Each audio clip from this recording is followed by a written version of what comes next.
The ache of absence is a quiet thing. It doesn't scream. It settles. A fine dust on every surface of your life. After my wife, Eleanor, passed, our sprawling house in the city became a museum of memories I could no longer bear to tour. Every chair held her ghost. Every room echoed with a silence that was louder than any sound. So, I sold it. I took the proceeds, and our shared dream of a quiet retirement, and found a small, manageable house in a place called Eagle's Crest Estates. It bordered a 5-acre plot of untouched land rolling hills, a stand of ancient oaks, and a meandering creek that had been in Eleanor's family for a century. That land was my last, tangible piece of her. The plan was simple: live quietly in the small house, tend a garden, and preserve the 5 acres as a private sanctuary, a monument to the woman who loved wild things. I wanted peace. I wanted the silence to be just silence again, not the ringing of a profound void. I should have known peace is a commodity, and where there is a commodity, there is always someone trying to control the market. My gatekeeper to tranquility, I would soon learn, was Carol Brewer, president of the Eagles Crest Homeowners Association. I met her on my 3rd day. I was installing a new mailbox, a handsome, forest green affair that I thought Eleanor would have liked. It was a perfectly standard, USPS-approved model. I was tightening the last bolt when a golf cart, whining like an angry hornet, zipped across my new lawn and screeched to a halt inches from my leg. The woman at the helm was a testament to manufactured severity. Her salt and pepper hair was shellacked into a perfect, immovable helmet. A tennis visor was pulled down low, casting a hard shadow over eyes that seemed to be permanently narrowed in suspicion. She wore a pastel pink tracksuit and held a clipboard to her chest like a ballistic shield. "Arthur Pendleton," she barked, not as a question, but as an accusation. "Yes, that's me," I said, offering a polite, neighborly smile that felt utterly wasted. She didn't return it. Her gaze was fixed on my new mailbox. "That's a violation." I blinked, looking from the mailbox to her. "I'm sorry, it's a standard mailbox." "It's Viridian Forest Green," she stated, tapping her clipboard with a perfectly manicured nail. Section C, Paragraph 12, Subsection D of the Eagle's Crest Covenants. Conditions and restrictions clearly states that all mailboxes must be classic black or subtle bronze. She said the color names as if they were sacred texts. I felt a faint, bewildered laugh escape me. "You can't be serious." Her eyes, small and hard, like pebbles, met mine. There was no humor in them, only the flat, dead certainty of a zealot. I am always serious when it comes to the integrity of our community's aesthetic standards. "Mr. Pendleton, you have 48 hours to rectify this infraction, or a formal written warning will be issued, followed by a $50 fine for each subsequent day of non-compliance." She was a caricature, a living, breathing stereotype of the petty tyrant. In my old life, I'd dealt with people who wielded immense power, corporate lawyers who could ruin lives with a single filing, engineers whose miscalculations could cost billions. They were sharks, dangerous and sleek. This woman was a piranha, and I was in her tiny, meticulously regulated fishbowl. All right, I sighed, deciding the path of least resistance was the best way to reclaim my peace. Classic black it is. I'll pick up a can of spray paint this afternoon. Her thin lips pressed into a line of what I presumed was satisfaction. "See that you do. I am Carol Brewer, president of the HOA. We run a tight ship here. We have standards. That's why our property values are the highest in the county." She looked past me, her gaze sweeping over the 5 acres of undeveloped land that stretched out behind my small house. Her expression shifted, a flicker of something I couldn't quite decipher: avarice, perhaps, mixed with disdain. "And that eyesore," she said, waving a dismissive hand at the pristine wilderness. "Are you planning on developing it? The community would be much improved with a few more high-end homes instead of that overgrowth." I felt a protective chill go down my spine. "No," I said, my voice firmer than before. "That land belonged to my wife's family. It's staying exactly as it is." Carol sniffed, a sharp, bird-like sound of disapproval. "Suit yourself, but don't let that grass get over 4 inches high near the property line. Paragraph G, Section 8. We have rules about unkempt lots." With that, she slammed the golf cart into reverse, carved a fresh arc in my newly laid sod, and buzzed away, leaving me standing in the sudden, ringing silence. I looked at the dark green mailbox, a tiny monument to my first failed attempt at a peaceful life. Then I looked out at the 5 acres of rolling land, the oaks standing like ancient sentinels. A feeling of unease settled in my stomach. This wasn't going to be about a mailbox. This was about control. And Carol Brewer, I suspected, had just identified my plot of unspoiled nature, my last connection to Eleanor, as a personal affront to her perfectly curated world. The dust of absence was still settling. But now, a new grit was blowing in, and it smelled of conflict. The battle for Eagle's Crest began not with a bang, but with a relentless flurry of paper cuts. Carol Brewer was a master of bureaucratic warfare. My mailbox, now a gleaming, covenant-approved classic black, was just the opening salvo. Within a week, the first official letter arrived. Crisp white paper in a professionally printed envelope bearing the Eagle's Crest HOA logo. It was a formal warning. My garden hose, a standard-issue green rubber affair, was not coiled in a perfectly concentric, aesthetically pleasing circle when not in use. It was, according to the letter which cited photographic evidence date and time-stamped, a disorderly heap. It referenced Section F, Paragraph 19, Subsection B, Yard Maintenance and Equipment Storage. I read the letter twice, a part of me wanting to laugh at the sheer absurdity, another part feeling a cold dread at the level of obsessive surveillance it implied. She had taken a picture of my garden hose. I spent 20 minutes that evening coiling the hose into a circle so perfect it would have made a mathematician weep. And I bought a drab, HOA-approved tan-colored storage box for it the next day. Compliance was easier. I just wanted to be left alone. But the letters kept coming. A week later, a fine $75. The wind chime hanging from the small porch off my study was creating unsolicited and repetitive acoustic disturbances. I had hung it there because the gentle, random music reminded me of a trip Eleanor and I had taken to the coast. It was barely audible from the street. I took it down, the silence it left behind feeling heavier than before.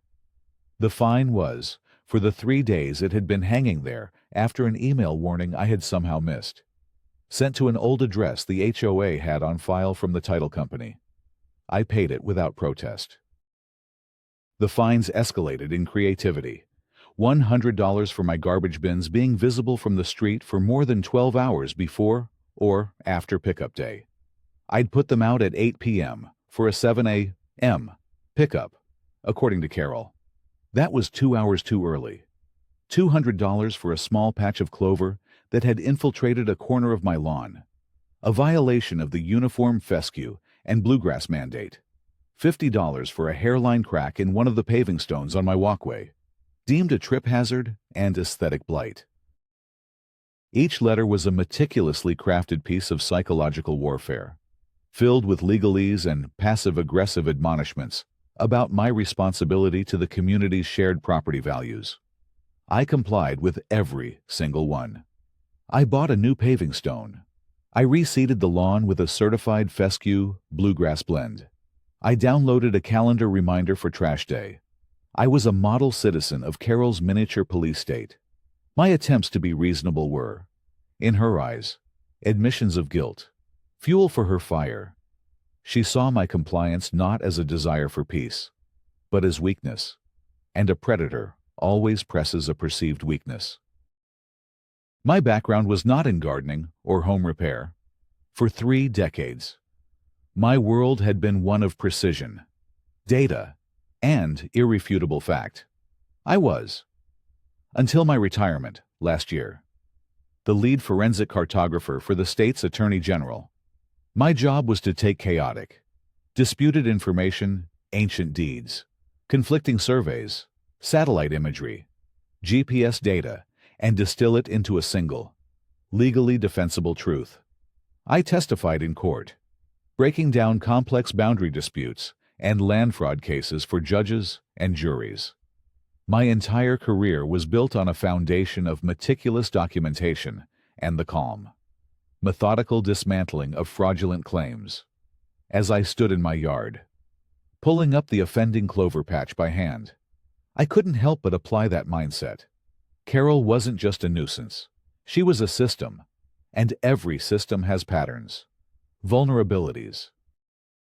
I started a new file on my computer, password protected. I named it Project Nightingale, after Eleanor's favorite bird. Into it went scans of every letter, every fine, every canceled check. I documented every interaction, transcribing conversations verbatim as soon as I was back inside.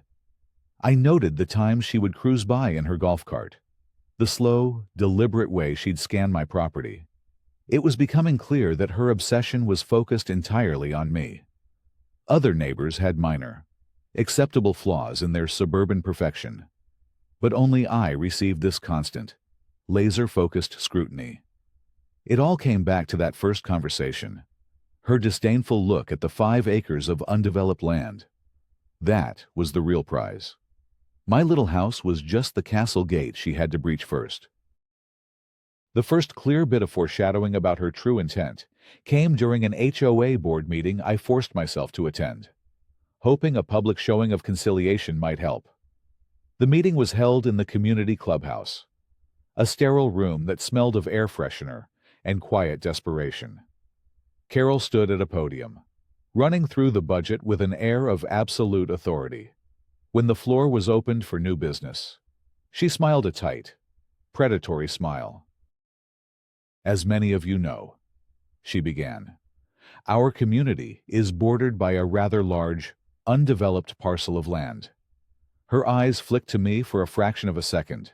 This unkempt area poses several risks: fire hazard from the dry grass in the summer, a haven for pests, and frankly, it is a significant drag on our collective property values.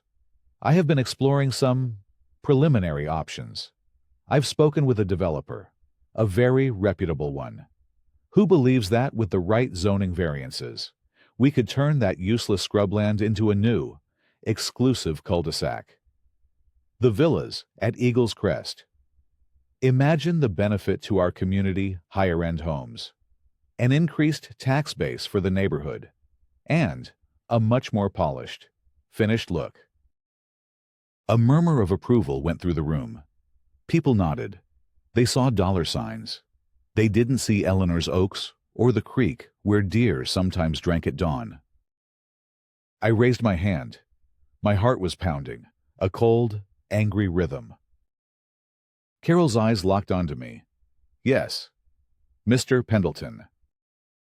That land is private property, I said, my voice steady and clear. It belongs to me. It is not useless scrubland, and it is not for sale or development, ever. The silence in the room was absolute. You could have heard a covenant drop. Carol's face, for a moment, was a mask of pure, unadulterated fury. She recovered quickly, replacing it with a look of condescending pity. Of course, Mr. Pendleton, she said, her voice dripping with false sweetness. We would never proceed without the owner's consent. I was merely speaking hypothetically. exploring all avenues for community betterment. But it is a shame. Such a waste of potential. The meeting moved on, but the message had been delivered. This was never about my hose or my wind chimes. This was a campaign of attrition. She was trying to make my life so miserable, so expensive, so filled with petty frustrations that I would eventually break. She wanted me to sell. She wanted my land. And she had just publicly declared her intentions to the entire neighborhood. The war of paper cuts was over. I knew, with the chilling certainty of a surveyor finding a deliberately moved boundary marker, that the next phase would be far more destructive. The escalation, when it came, was as cowardly as it was cruel. The letters and fines continued, of course, forming a constant, humming background noise of harassment. But the attacks were no longer confined to paper. They began to target the things I cared about, the small pieces of solace I had managed to build in my new life. It started with the roses. Eleanor had loved old-fashioned garden roses, the kind with thick, velvety petals and an intoxicating fragrance. I had spent weeks preparing a bed along the side of the house, carefully amending the soil, and ordering 5 specific varieties she had always talked about planting: Mr. Lincoln, Peace, Queen Elizabeth, Double Delight, and Gertrude Jekyll. They were my living memorial to her. I talked to them as I watered and pruned, telling her about my day. They were just beginning to establish themselves, putting out new, healthy green shoots, when I came out one morning with my coffee to find them dying. The leaves were wilted and yellowed, with scorched brown edges. The tender new growth was blackened and shriveled. A chemical, acrid smell hung in the air. My heart sank. It was herbicide, a strong, non-selective kind, likely glyphosate-based, and it had been applied liberally and deliberately to the base of each plant. There was no way it was accidental overspray from a neighbor. This was a targeted strike. I knelt, touching a crumbling leaf. A cold, hard knot of anger formed in my gut. This was different from the fines. This was a violation. They were just plants. But they were my plants. My connection to her. Carol had crossed a line from bureaucratic tyranny to outright vandalism. Of course, there was no direct proof. The damage would have been done under the cover of darkness. A person could have easily slipped through the hedge from her property, which adjoined mine on that side, done the deed in 30 seconds, and been gone. It was deniable. That was the point. It was designed to hurt me and leave me with no recourse. But my old life had taught me one thing above all else. You don't need a confession when you have irrefutable data. Rushing over to her house and screaming accusations would do nothing but make me look unhinged. Exactly as she wanted. I went back inside. Not to the phone to call the police. Who would have been able to do nothing? But to my computer. I ordered a set of high-resolution, motion-activated, night vision security cameras.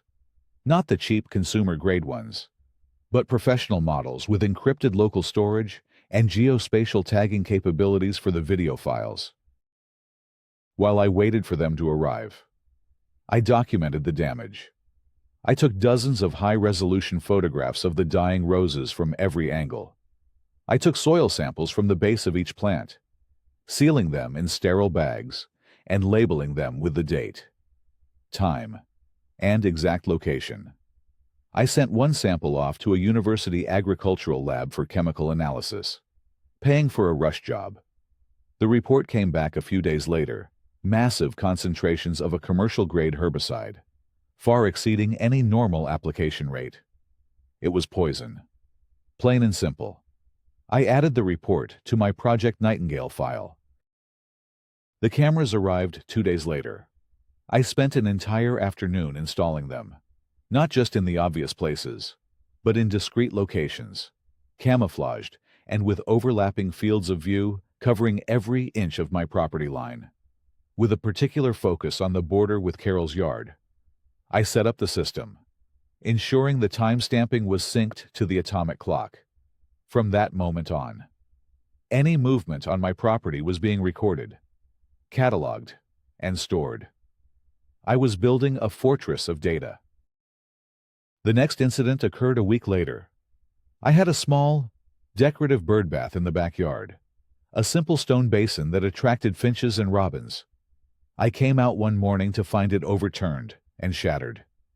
It lay in pieces on the grass. Again, it was something that could be explained away. It must have been teenagers, or a deer must have knocked it over. But the ground around it was undisturbed. There were no tracks, no signs of a struggle, just the broken pieces. My new cameras, however, told a different story. I spent an hour that morning reviewing the footage from the previous night. At 2:17 a.m., a figure, cloaked in a dark hooded sweatshirt and sweatpants, moved swiftly across the lawn from the direction of Carol's house. The camera was too far away, and the night too dark to get a clear facial image. But the person's height, build, and gait were distinctive. The figure walked directly to the birdbath, and with a single, deliberate shove, pushed it over. It then retreated just as quickly. It wasn't conclusive enough to stand up in court as a positive ID of Carol or her husband, Bob. But it was another piece of the puzzle. The file contained the time-stamped video, the calculated trajectory of the intruder, and a notation of the make and model of the running shoes, faintly visible in one enhanced frame. The damage was minor in the grand scheme of things. A broken birdbath, dead rose bushes, but it represented a fundamental shift. Carol was no longer content to simply fine and harass me. She was now actively destroying my property, trying to physically erase the small joys I was cultivating. She was laying siege to my peace and quiet. Each act of vandalism was a message: you are not welcome here. This is my domain. I can touch you whenever I want. The rage I felt was a cold, quiet thing. It was the same feeling I used to get when I'd unearth a forged deed from a county archive, or prove with satellite data that a corporation had deliberately polluted a protected wetland. It was the anger of violated order, of a lie masquerading as truth. I didn't want revenge in the hot-blooded sense. I wanted something more satisfying. I wanted justice. The kind of justice that is not loud or violent, but methodical, inescapable, and built on a foundation of undeniable proof. Carol thought she was playing checkers, knocking my pieces off the board one by one. She had no idea I was setting up a chessboard, and that my every passive, compliant move was part of a much larger, much longer game, and every piece of evidence, every photo, every lab report, every video file was another pawn, another rook, another bishop, moving silently into position. Having failed to dislodge me with fines and unable to provoke a reaction with petty vandalism, Carol shifted her campaign to a new front: my reputation. She sought to turn the neighborhood against me, to isolate me completely, transforming me from a quiet new resident into a problematic outsider, a threat to their suburban harmony. Her chosen battlefield was the modern-day town square, the private community Facebook group, the Eagle's Crest Community Forum. Her methods were a masterclass in passive-aggressive slander. She never mentioned my name directly at first. Her posts were couched in the language of neighborly concern, dripping with insinuation. The first one appeared a week after the birdbath incident.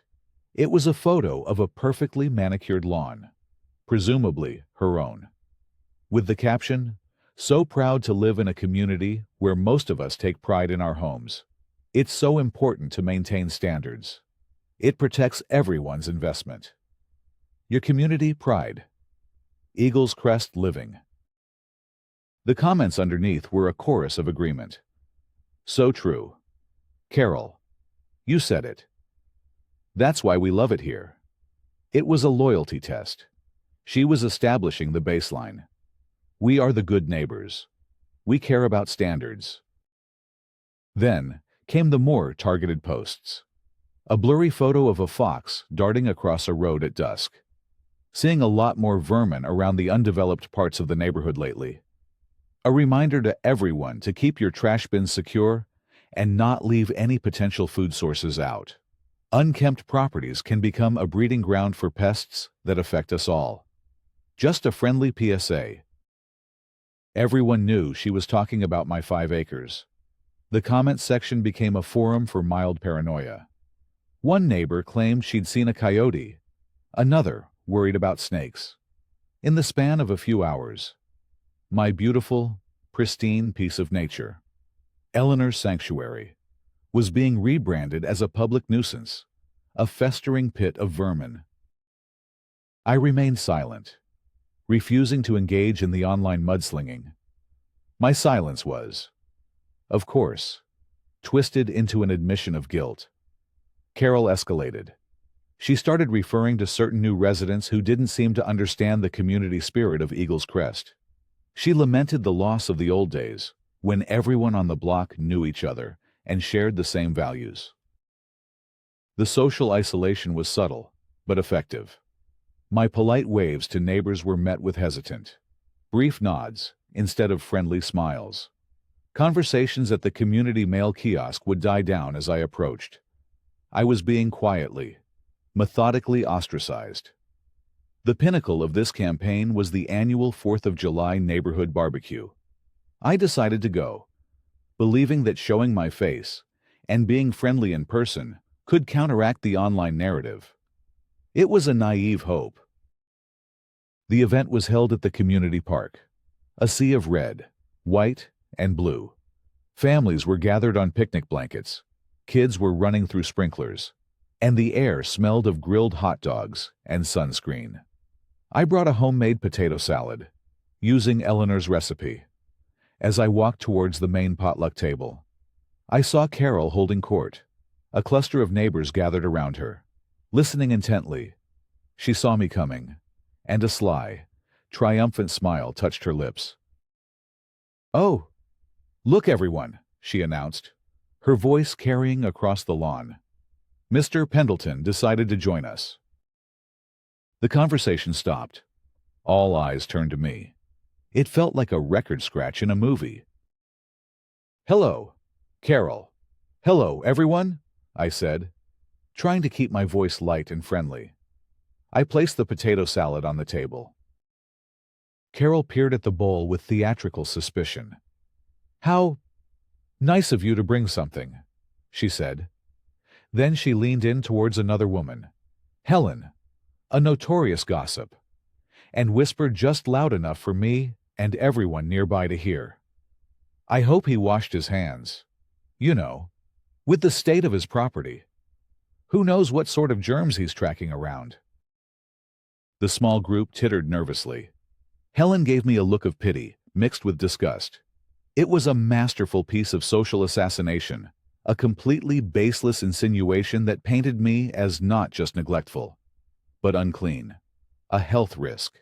No one touched my potato salad for the rest of the day. It sat there on the table, a sad, solitary monument to my social excommunication. I tried to mingle, but it was useless. People would find an excuse to move away as I approached. Their kids needed them. They needed to check on the burgers. They needed another drink. I was a leper. After 30 minutes of this quiet humiliation, I gave up and walked home, the sounds of laughter and celebration fading behind me. Back in the quiet of my house, the anger I felt was different this time. It was mingled with a profound sense of loneliness. She was succeeding. She was turning my quest for a peaceful refuge into a prison of solitude. That night, I placed a call I hadn't made in over a year. The phone rang twice before he picked up. "Marcus, it's Arthur Pendleton." "Art, my God. Man. I thought you dropped off the face of the earth." His voice boomed, full of the easy confidence that made him one of the most feared land use attorneys in the state. "How's retirement driving you crazy yet?" "Something like that," I said, a wry smile touching my lips for the first time that day. "Listen, Marcus, I have a hypothetical for you, strictly off the record, for now."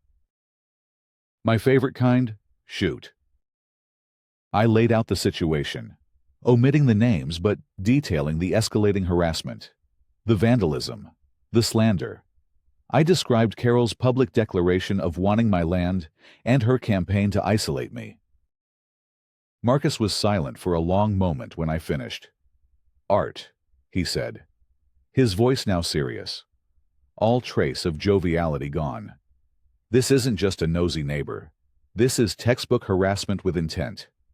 She's building a case, in her own twisted way, that you're a blight. She's trying to establish a pattern of nonconformity. The goal is to either drive you out or, and I've seen this happen, try to use the HOA bylaws to force a sale or place liens on your property for non-compliance fines until she can foreclose. It's an ugly, nasty strategy." "I know," I said calmly. "That's why I'm documenting everything. Every fine, every piece of vandalism, every social media post. I'm building a file." "Good man," Marcus said. "That's the surveyor in you. Let the other guy make all the noise. You just gather the data." "But Art, this woman sounds like a viper. What's your play?" I looked out the window, across my lawn towards Carol's house, its windows dark. "I'm still in the observation phase," I said, using the old jargon from our work together. "But I think she's about to make a critical error. She's arrogant. She believes she's the smartest person in the room.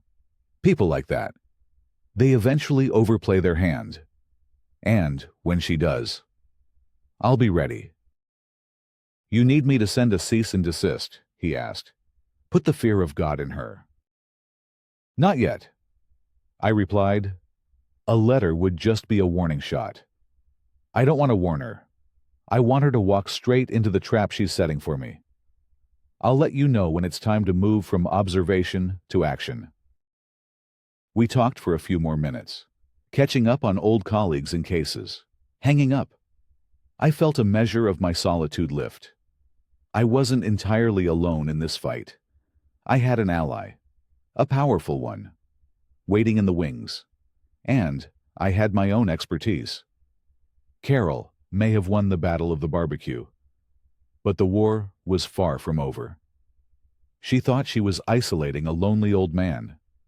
She had no idea she was cornering an expert who had spent his entire life winning battles just like this one, on terrain she couldn't possibly comprehend. The move to weaponize official authorities against me was a predictable, yet chilling, escalation, having established a public narrative that I was a problematic and neglectful property owner.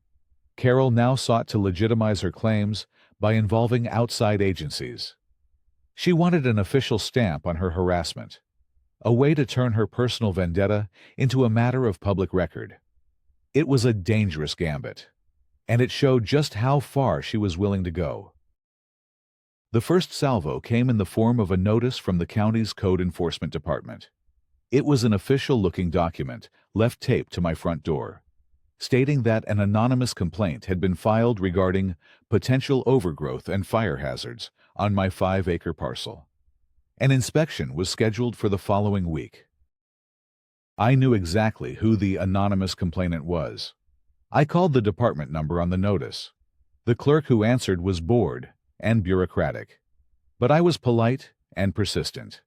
I explained that the property was not a vacant lot, but a private nature preserve that I maintained. I asked for the specifics of the complaint. The clerk read from the file in a monotone. Caller stated the property is completely unmanaged, with dry brush piled up everywhere, and constitutes a severe and immediate fire risk to the surrounding homes. It was a gross, Deliberate exaggeration.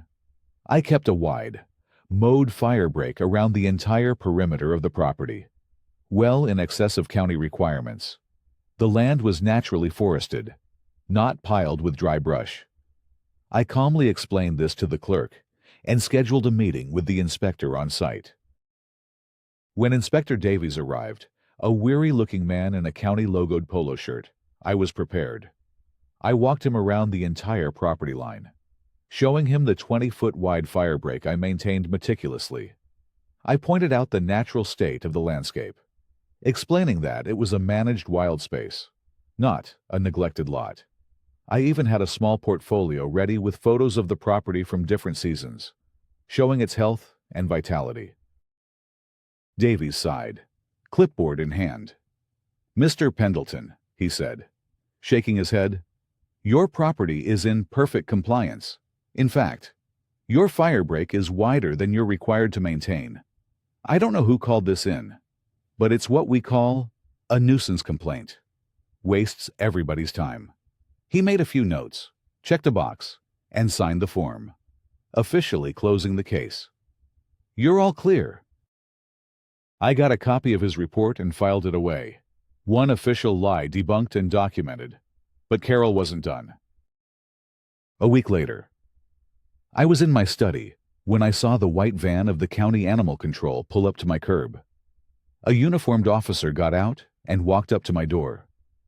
My heart pounded for a moment. I had no pets. What could this possibly be about?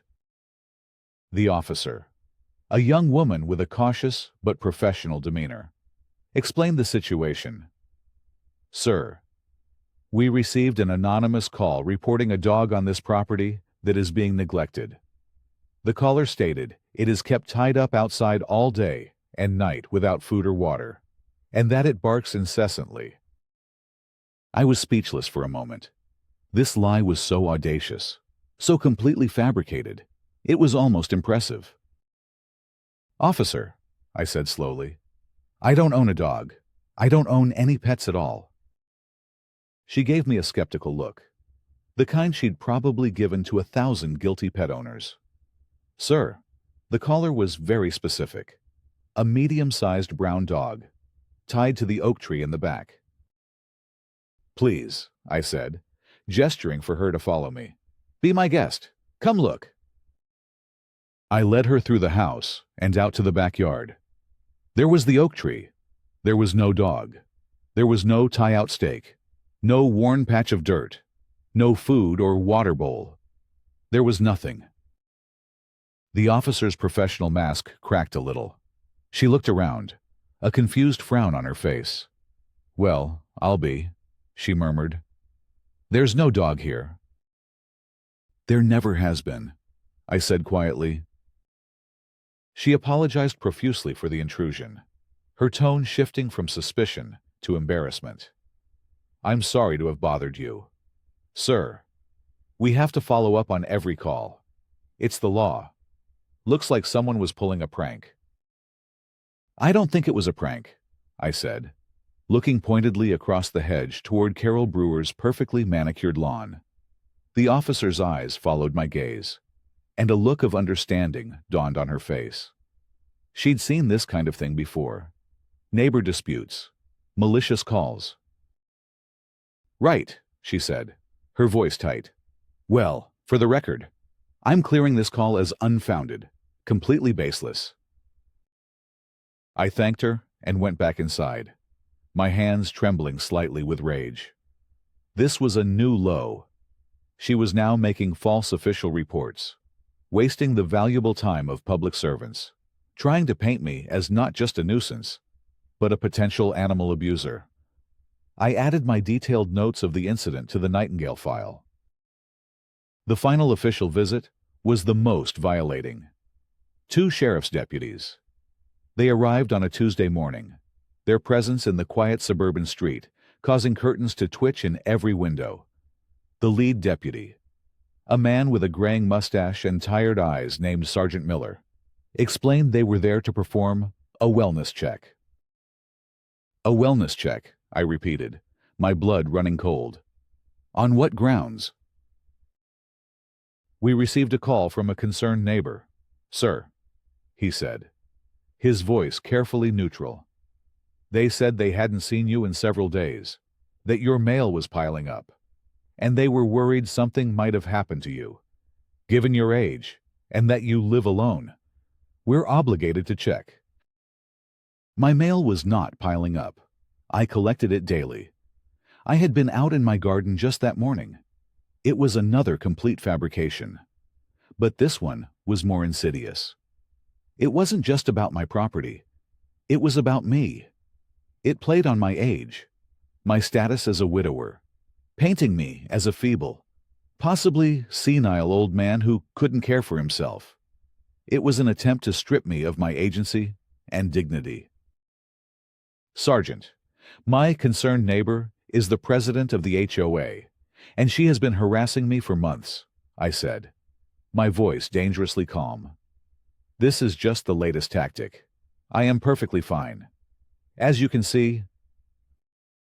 Miller held up a hand. I hear you, sir, but I still need to do my job.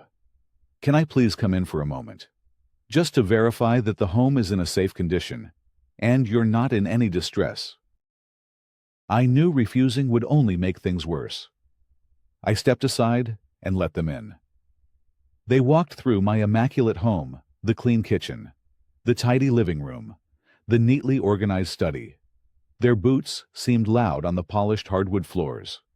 It was a profound invasion of my privacy, all orchestrated by the woman next door. As they stood in my study, Sergeant Miller's eyes fell on a framed photograph on my desk. It was a picture of me and my old team from a few years back, standing in a rugged landscape. We were gathered around a high-tech GPS tripod, holding surveying equipment. On the side of our truck, partially visible, were the words U.S. Geological Survey and State Forensics Division. What's this? Miller asked. His curiosity piqued. My old survey team, I said simply, not elaborating. We did a lot of work on state boundary and resource mapping. He nodded, but he looked at me differently after that. He saw the complex maps on my wall, the technical journals on my shelves. The image of the feeble old man Carol had tried to create was evaporating before his eyes. All right, Mr. Pendleton, he said, his tone more respectful now. It's clear you're fine. Everything here is in perfect order. I'm sorry for the disturbance.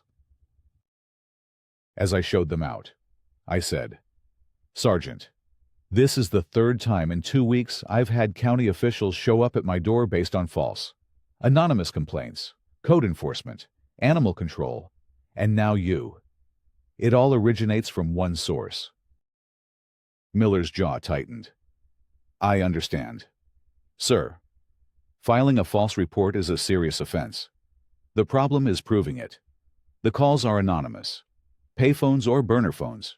Usually, they're hard to trace.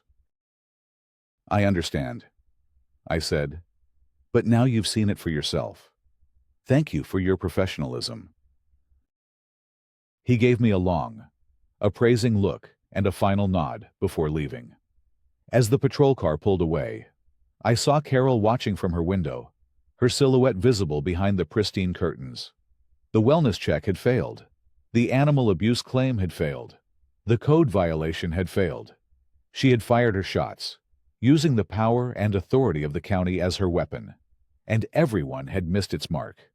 But in doing so, she had created 3 separate, official reports from 3 different agencies that all documented her baseless complaints. She thought she was building a case against me. In reality, she was helping me build a case against her. The Project Nightingale file was getting heavier, and the day of reckoning was drawing closer. The final escalation, the one that broke my policy of quiet observation and moved me to action, was a direct, unambiguous threat. It was a declaration of war over the very ground beneath our feet. It began with the appearance of wooden stakes topped with bright orange flags, hammered into the ground on my 5-acre parcel. There were about a dozen of them, forming a neat, straight line. They weren't on the property line. They were a good 50 feet inside it, carving out a prime, acre-sized rectangle of my land, the flattest part, the section with the best view, right next to her own property. I saw them one morning and my blood ran cold. These weren't just random stakes. They were survey markers. Someone was platting my land. My land? I walked out to the line of stakes, my boots sinking into the soft earth that had belonged to Eleanor's family for 100 years. I pulled out my phone and opened a professional-grade GPS app, one that connects to survey-level satellites. I took a reading at the corner stake. I then pulled up the official county plat map for our subdivision, which I had downloaded months ago. The digital map, overlaid on the satellite view, showed my property line exactly where I knew it to be. The stake was 52 feet inside that line, on my side. My mind raced, processing the implications. This was an act of breathtaking arrogance. This was an open and hostile claim on my property. Carol was done with the peripheral attacks. She was now making a direct move on the land itself. That afternoon, as if on cue, she came marching across the lawn, her husband Bob trailing a few steps behind her like a nervous squire. She was holding a rolled-up set of blueprints. She didn't stop at the edge of my lawn, but walked right up to me, a triumphant, smug expression on her face. "Pendleton," she said, her voice sharp and loud. "I see you've noticed the survey markers. Good. Saves me the trouble of explaining." "Explain what?" "Carol," I asked, my voice dangerously level. "Explain why you've hired surveyors to stake out a plot of land in the middle of my property." She laughed, a short, sharp bark. "That's where you're wrong. It's not your property. It was never your property." She dramatically unrolled the blueprint she was holding. It was a survey map, stamped with the seal of a local surveyor I'd never heard of. I had a proper survey done. Turns out, the original plat maps for this whole development were wrong. A scrivener's error. My lawyer calls it. The boundary line isn't where everyone thought it was. This entire acre. She swept her arm towards the staked-out area. Is, and always has been, part of my lot. It was the most audacious lie I had ever heard in my 30 years of dealing with land disputes. It was a complete fabrication. But it was wrapped in a veneer of legitimacy, a freshly printed, official-looking survey. Bob, her husband, just stood there, shifting his weight from foot to foot and avoiding my eyes. "Your survey is fraudulent," I stated, not as an opinion, but as a fact. The county records are perfectly clear. The original boundary markers are still in place, if you know where to look. "Antiquated records," she scoffed, waving her hand dismissively. "They won't stand up against a modern, laser-measured survey. My new map has already been filed with the county as a corrective deed. As of this morning, this land is legally mine." She tapped the blueprint, and as you can see, we're not wasting any time. The bulldozers are coming Monday to clear the lot. We're building our new home here. A proper home. 6,000 square feet. With a pool. There it was. The culmination of her entire campaign. The fines. The vandalism. The slander. It was all to soften me up. To make me seem unstable and unreliable. So that when she made this final, outrageous claim, no one would believe me. Then came the threat. She took a step closer, her voice dropping to a low, menacing hiss. "And I suggest you don't try to fight it. I know you're just a retired old man on a fixed income. I have the best land use attorney in the city. He will bury you in legal fees. He'll file motions and injunctions and appeals until your savings are completely gone. You'll lose your little house. You'll lose everything. Is this worthless patch of dirt really worth spending your golden years in litigation and poverty? Sign the quitclaim deed my lawyer sends over. Accept a token payment for your troubles. and walk away. It's your only smart move." Her eyes were gleaming with a venomous triumph. She truly believed she had won. She had the fraudulent map. She had the high-priced lawyer. She believed I was a weak, isolated old man who would crumble under the financial threat. In that moment, something inside me shifted. The patient, methodical data collector was still there. But another part of me, the part that had stood in courtrooms and dismantled the lies of powerful men, came to the forefront. The observation phase was over. I looked from her smug face to the fraudulent map in her hands, then back to her, my mind, trained for decades to see the patterns, the flaws, the paths to victory in a sea of conflicting data, suddenly saw the entire endgame with perfect, crystalline clarity. Her arrogance was her weakness. Her belief in her own cleverness was the weapon I would use against her. She wasn't just trying to steal an acre of land. She was, unwittingly, about to build me a multi-million-dollar house. A slow smile spread across my face. It wasn't a friendly smile. It was the smile of a predator who has just watched its prey walk confidently into a perfectly laid trap. "No, Carol," I said, my voice calm and steady, utterly devoid of the fear or anger she expected. "I don't think I'll be signing anything. You want to build a house there? Go ahead. Please, build it." Her triumphant expression faltered, replaced by a flicker of confusion. This was not the reaction she anticipated. "What did you say?" I said. "Build your house," I repeated, my smile widening. "Build it big. Build it expensive. Spare no expense. I'll be watching." With great interest. I turned and walked back to my house, leaving her and Bob standing there amongst the orange flags, a look of profound bewilderment on their faces. They thought my response was the rambling of a defeated, slightly senile man. They thought I was crazy. They had no understanding of the legal principles of property improvement, of quiet title actions, or of what happens when you knowingly build a permanent structure on land that does not belong to you. As soon as I was inside, I locked the door and pulled out my phone. I dialed Marcus. "Marcus." "It's Art," I said. The moment he answered, "It's time. She's made her move. She's filed a fraudulent survey and is claiming an acre of the parcel. I'll have my team at the county records office first thing in the morning," he said instantly. "We'll get an injunction to stop any construction." "No," I said. And this was the most important part of the plan. "No injunction. That's the last thing I want. I want you to prepare a quiet title lawsuit and a lis pendens notice. But do not file them yet.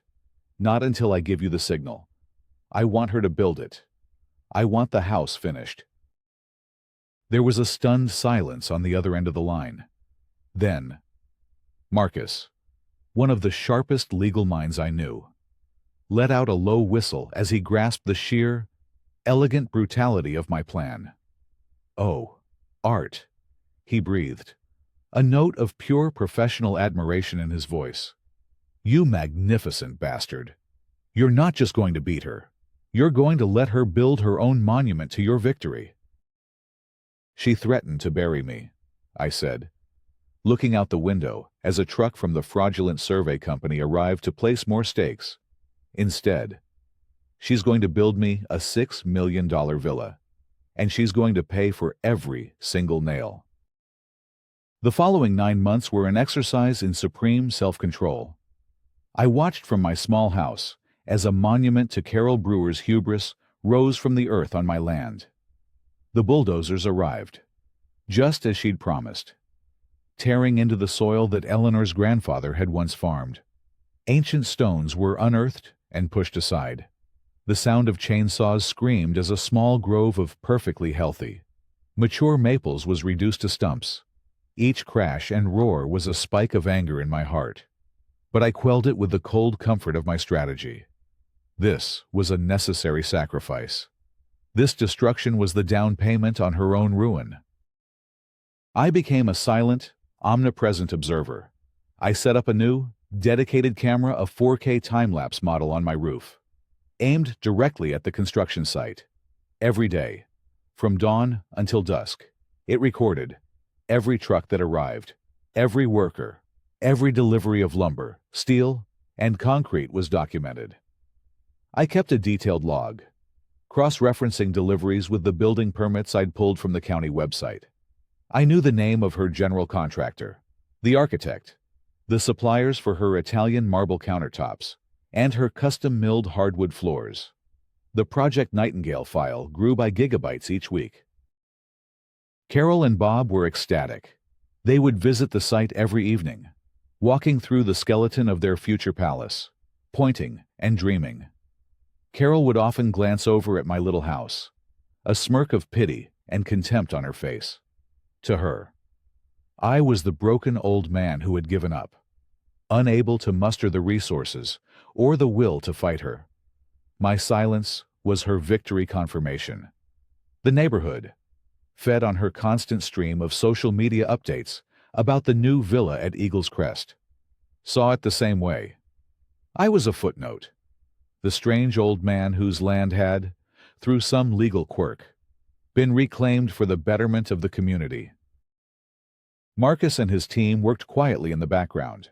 They had gathered every piece of evidence: the original 1922 plat map from the county vault, the surveyor's notes from the initial subdivision, decades of satellite imagery showing the established property lines, and a sworn affidavit from the county assessor confirming my consistent and undisputed payment of property taxes on the entire 5-acre parcel for as long as records existed. They prepared the quiet title action, a lawsuit designed to eliminate any and all competing claims to a piece of property, leaving the title clean and undisputed in the plaintiff's name. They also prepared the lis pendens, a notice filed in the public record that declares a pending lawsuit involving the title to a property. Once filed, it acts as a cloud on the title, making it impossible to sell or refinance until the lawsuit is resolved. We held these documents back, waiting. The timing had to be perfect. The house was a monstrosity of modern suburban excess. It was all sharp angles, glass walls, and imported stone. It had a 3-car garage, a home theater, a wine cellar, and an infinity pool that was taking shape in the backyard. Carol spared no expense, often posting on the community forum about the hand-scraped walnut floors or the Sub-Zero and Wolf appliances being installed. Each post was another nail in her own financial coffin, and I saved a screenshot of every single one. The day finally came. The construction trucks departed. The landscapers laid the last roll of perfect sod. A massive moving van arrived and disgorged a fortune in new furniture. Carol began planning the ultimate celebration of her triumph, a massive housewarming party and fundraiser for the HOA. The invitation, posted publicly on the Facebook group, was the signal. It was scheduled for a Saturday evening. On the Friday morning before the party, Marcus filed the lawsuit. He filed the lis pendens. He dispatched a process server. The trap was now live. Saturday evening was warm and clear. The new villa was ablaze with light, music spilling out from its massive windows. Every resident of Eagle's Crest seemed to be there, their cars lining the street. I watched from my window as Carol, dressed in a shimmering gold dress, greeted her guests at the oversized front door, the undisputed queen in her brand-new castle. At precisely 7:30 p.m., I walked out my front door.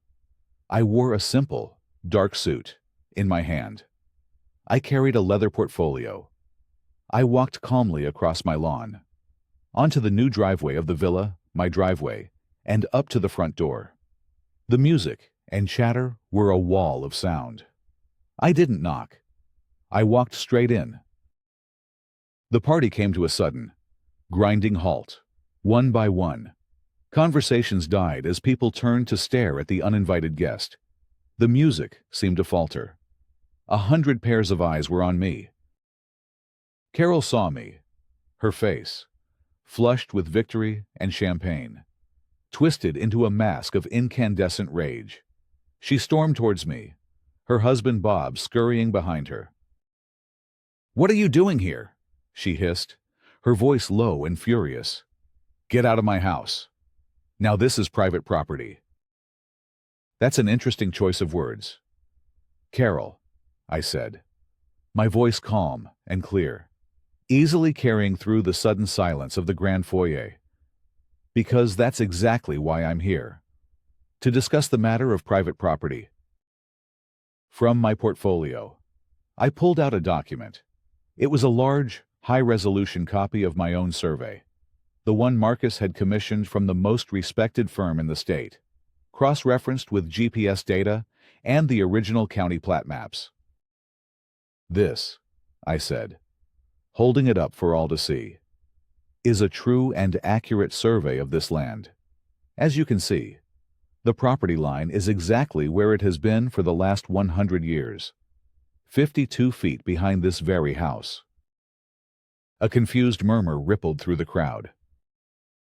Carol laughed, a brittle, ugly sound. "That's pathetic. A fake map. I have a legally filed corrective deed. Everyone, don't listen to this crazy old man. Security," she shrieked, looking for the 2 private guards she'd hired. Just then, 2 new figures appeared at the open doorway. They were not security guards. They were sheriff's deputies. Sergeant Miller among them. Following them was a nervous-looking man in a cheap suit, a process server. Carol's eyes widened. "What is the meaning of this?" Sergeant Miller looked not at her, but at me. "We're just here to prevent a breach of the peace, ma'am," he said, his tone flat. The process server stepped forward and handed a thick envelope to a stunned Carol, and another to a pale-looking Bob. "Carol and Robert Brewer," he said formally. "You have been served." Served with what? She sputtered, tearing open the envelope. "That," I said, my voice ringing with authority, "would be a quiet title lawsuit. My lawsuit. To remove your fraudulent claim to my land." I paused, letting the words sink in. "And that's not all." I looked directly at her. All the patience, all the documentation, all the cold, quiet fury of the past year culminating in this single, beautiful moment. "You see, Carol, you made a critical mistake. You assumed I was just a retired old man. You never bothered to ask what I did for a living. For 30 years. I was the lead forensic cartographer for the state. I have testified as an expert witness in over 200 cases of property fraud. Dismantling fraudulent surveys like yours? Well, that was my specialty." A collective gasp went through the crowd. Carol's face had gone from red with rage to a ghastly, bloodless white. She looked at the lawsuit in her trembling hands, then at me, as if seeing me for the first time. The puzzle pieces were clicking into place in her mind, forming a horrifying picture. But the house," she stammered, her voice a weak whisper. "We built this house." "Yes, you did," I said, delivering the final, devastating blow. "And I thank you for it. In property law, there is a concept for a permanent structure, like a house, built on a piece of land. It's called an improvement. And the law is very clear: any improvement built on a property legally belongs to the owner of that property." I let the sentence hang in the air. The silence was absolute. The only sound was the faint hum of the ridiculously expensive Sub-Zero refrigerator in the gourmet kitchen. "This house, this beautiful $6 million villa that you built it on my land. You did so openly, notoriously, and after being warned. You have been spectacular witnesses to this, I said, gesturing to the assembled neighbors. And as of the filing of my lawsuit this morning, this house is legally mine. So, to answer your question, what am I doing here? I'm here to take possession of my new home. Now. My voice turned to steel.